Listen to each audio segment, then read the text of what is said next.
Ari guys, gapagwapa-gwapa naman guys si Buntis guys, kita nyo guys, Kay karon guys, makadto na guys sa eskwelahan guys, eskwela na guys, kita nyo na guys.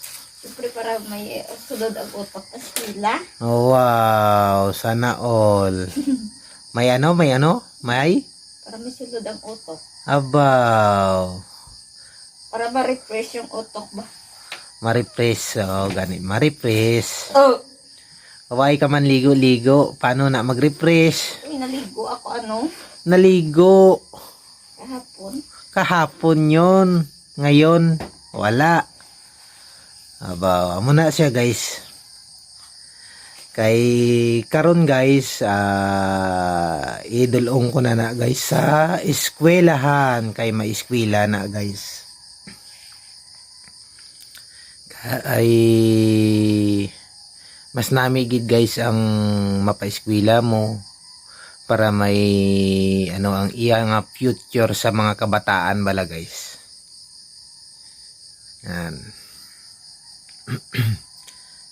Kay pag nakaka-college siya, pakuwaon ta sang bala guys, sang teacher, 'di ba? Para nami kag makabulig siya sa iban nga mga bata. Ayan. Kita nyo guys, busy yan guys si Mrs. guys. Kita nyo naman yan. Ayan. Sinasagutan niya yan guys yung kanyang assignment.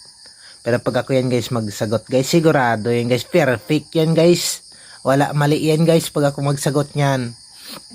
Sigurado ba tama yan? Siyempre. Wow. Ayan guys, shout out nga pala kay Alas Vlog. Lagi nagko-comment sa amin sa video namin. Maraming salamat idol. At sa mga nang babas dyan, katulad kagabi, may nabasa naman ako sa comment. So yan, thank you sa iyo dahil nag-comment ka rin kahit pabash-bash lang.